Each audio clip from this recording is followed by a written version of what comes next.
আম দেখতে যাব যে আমাদের গাছে কেমন আম হয়েছে।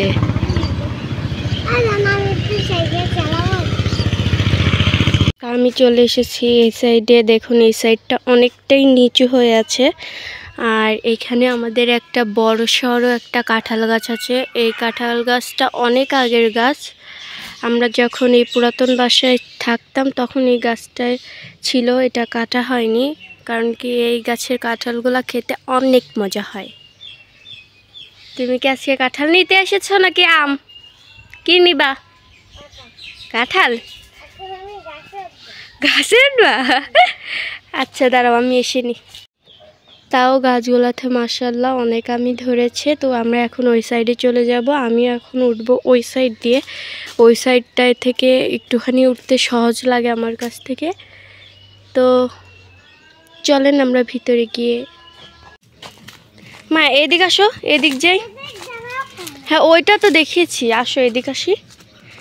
এই সাইডে দেখুন, এই সাইডের আম গাছগুলাতে ভালোই আম আছে। দেখি তুমি ধরতে পারবা? দেখি তো। দেখুন আম গাছগুলো অনেক ছোট ছোট। আমগুলা একটুখানি ভারী হওয়ার কারণে আম গাছগুলো আরও একটুখানি নিচের দিকে ঝুলে পড়েছে। আম গাছগুলোতে খুঁটি দেওয়া হয়েছিল, বাট ওইগুলোও ভেঙে গিয়েছে। এখানে একটা লিচু গাছ আছে, ওইখানেও একটা লিচু গাছ আছে। এই দেখুন গাইস, এটা দেখে যে কেউ ভাববে যে হয়তো পড়ে গিয়েছে। দেখুন এটা পাকার মতন একটু হলদে হলদে হয়ে গিয়েছে। এই গাছটা এতটাই ছোট একটি ডালে হয়েছে, যার কারণে এই ডালটা একবারে মাটিতে ঝুলে পড়েছে।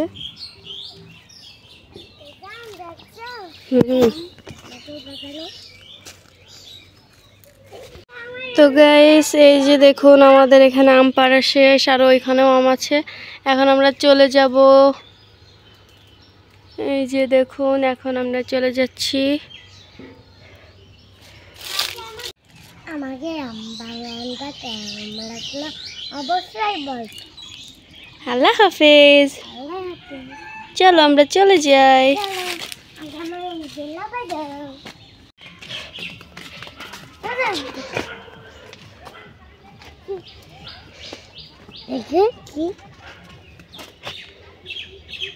এটা হলো চোরকি, ছোটবেলায় এটা দিয়েও আমরা অনেক খেলেছি। চলো।